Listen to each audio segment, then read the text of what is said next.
Hola a todos, para los que no me conocen, mi nombre es Andrés Montoya, vengo de una familia clase media de Barranquilla y hace más o menos unos 4 años empezamos a hablar de emprendimiento con algunos compañeros en la universidad.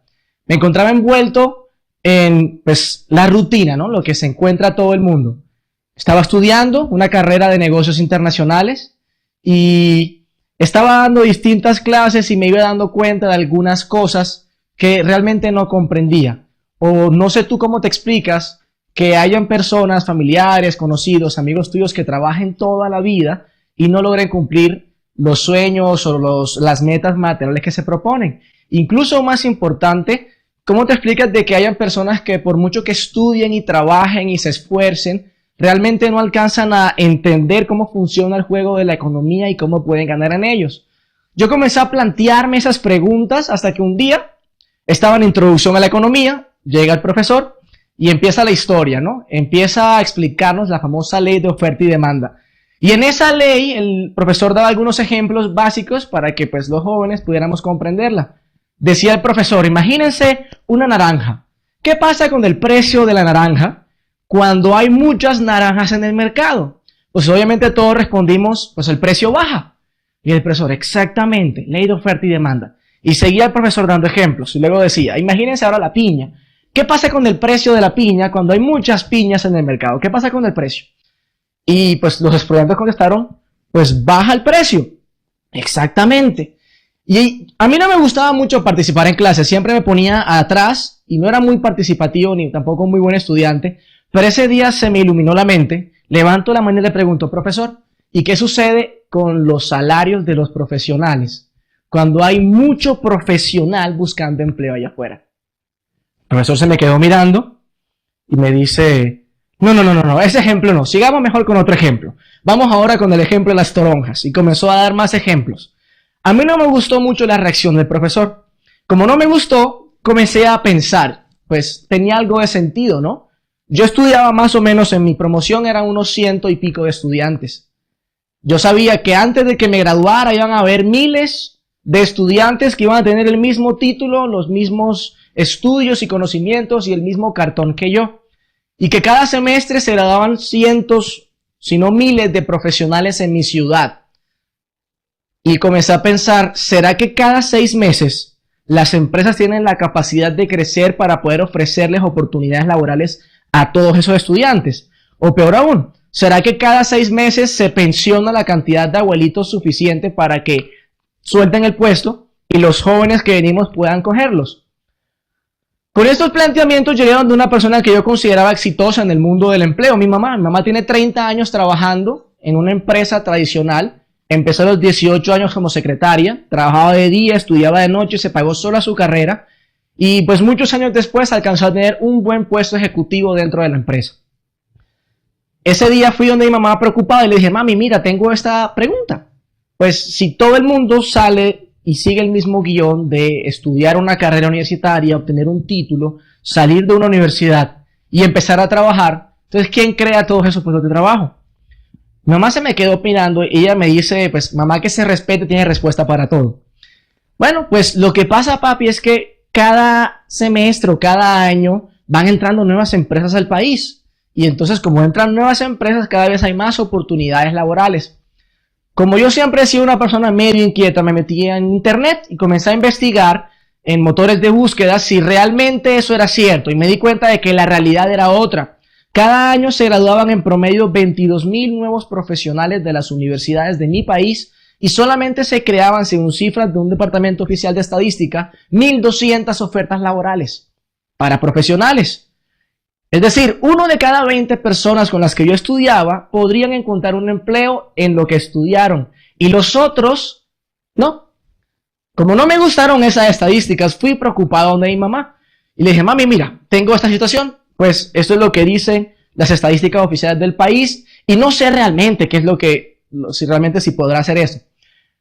Mamá que se respete tiene respuesta para todo. Me dice, bueno papi, de pronto tienes razón, pero como tú eres muy pilo vas a encontrar un empleo. Y la siguiente pregunta que se me cruzaba por la cabeza era, mamá, ¿y si yo encuentro un empleo? ¿Cuánto me demoro en ascender las posiciones que necesito para ganar bien? Pues no es que yo sea avaro, ni mucho menos, pero toda persona sueña con un estilo de vida cómodo. Hablamos de tener un buen sistema de salud para no tener ningún problema de ese tipo, buen sistema de educación para los hijos, vivir en una buena casa, un lugar cómodo, poder manejar un buen vehículo. Las cosas normales que uno consideraría que te dan tranquilidad o cierta comodidad financiera. Y sacando cuentas, lo que me dijeron que me podían pagar recién graduado de una universidad no me alcanzaba. Así que le pregunté a mi mamá qué podía hacer para ascender más rápidamente. Y ella me contestó lo que probablemente muchos de ustedes conocen. Ella me decía, pues entre más títulos tú tengas, más posibilidades tendrás de ascender. Entonces yo comencé a analizar esa opción que tenía en mi vida. Pues una maestría, un doctorado, son pues, títulos que cuestan mucho dinero, con el que yo no disponía, o sea que tenía que obtener un crédito para poder estudiar esas cosas. Y si sacaba el crédito, entonces todo el dinero que iba a aumentar el sueldo se iba a ir para pagar el crédito e iba a entrar otra vez en lo mismo. Lo segundo que me dijo mi mamá era que todos los años el gobierno nos subía el sueldo. No sé si alguno de ustedes ha escuchado que cada año se ponen a pelear sindicatos y empresarios y nos terminan aumentando el salario mínimo a los colombianos. Pues bien, yo me puse inmediatamente a investigar y me di cuenta que hay una estadística donde dice que en los últimos 15 años en promedio a los colombianos nos han subido el sueldo unos 25,000 pesos mensuales, que serán más o menos unos $12 mensuales del año pasado a este. Y cada vez que le preguntaba a alguien, alguna madre cabeza de hogar o un padre cabeza de hogar, ¿usted siente que el costo de vida ha aumentado más que 25,000 pesos mensuales del año pasado a este? Todos me decían, imagínate. Entonces yo llego a una conclusión simple. Si tu familia o tú están dependiendo o piensan depender únicamente de un empleo para vivir, cada año te estás haciendo más pobre. Y esa fue una reflexión que a mí no me gustó, pero que me hizo despertar. Yo no quería vivir ese estilo de vida. Yo no quería depender de un empleo, de que una persona me subiera el sueldo todos los años, dependiendo si se encontraba de buen o mal humor. Yo no quería depender del gobierno para buscar una pensión y apostarle todo mi futuro o mi vejez a que otra persona se encargue de cuidarme a mí. Así que decidí lo que muchos jóvenes quieren hacer, pero no muchos se atreven, y fue emprender. Emprender para mí no fue una opción, fue una necesidad que yo encontré para poder alcanzar el estilo de vida que yo quería. No sé si tú te conectas con alguna de las cosas que he dicho, pero probablemente eres consciente de que hoy en día el mundo del empleo está demasiado acaparado porque todo el mundo decidió seguir a la gente. ¿Y para dónde va Vicente? Pues para dónde va la gente. Y como a todo el mundo le dijeron que lo que había que hacer era obtener un buen título universitario y empezar a trabajar, pues todo el mundo comenzó a seguir ese camino y ese camino ya se encuentra lleno de gente. Así que comenzamos a mirar otras opciones y la opción que yo tenía era emprender.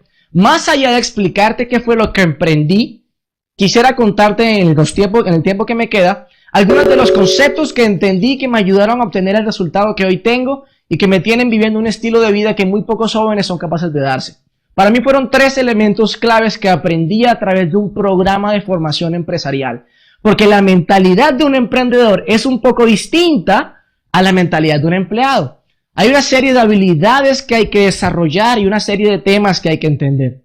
El primer tema que yo logré comprender en cuanto al emprendimiento tiene que ver con la visión empresarial. Y hay un caso muy famoso que todos conocen, que es el caso de Steve Jobs. Cuando Steve Jobs empezó con su empresa y empezó a hacer los computadores, él se encontraba en un momento en la historia donde los computadores eran máquinas gigantescas que ocupaban salones enteros en las universidades. Nadie sabía para qué servían, no tenían ninguna utilidad práctica, servían para hacer cálculos matemáticos, básicamente. Y él tenía un amigo, su otro amigo Steve Wozniak, otro gordito, fofito, medio maluquito, nerd, ¿no? Y va a la casa de él y él se encontraba haciendo un juguete, lo que él denominaba un juguete, que era una máquina de escribir conectada a una especie de pantalla que había tenido un televisor, a la cual había conectado un cable que llegaba hasta un terminal, hasta uno de los computadores de la universidad. Steve Wozniak estaba jugando con ese aparato, pero Steve Jobs miró aquella máquina y visualizó el futuro. Se imaginó un mundo donde los computadores iban a ser la extensión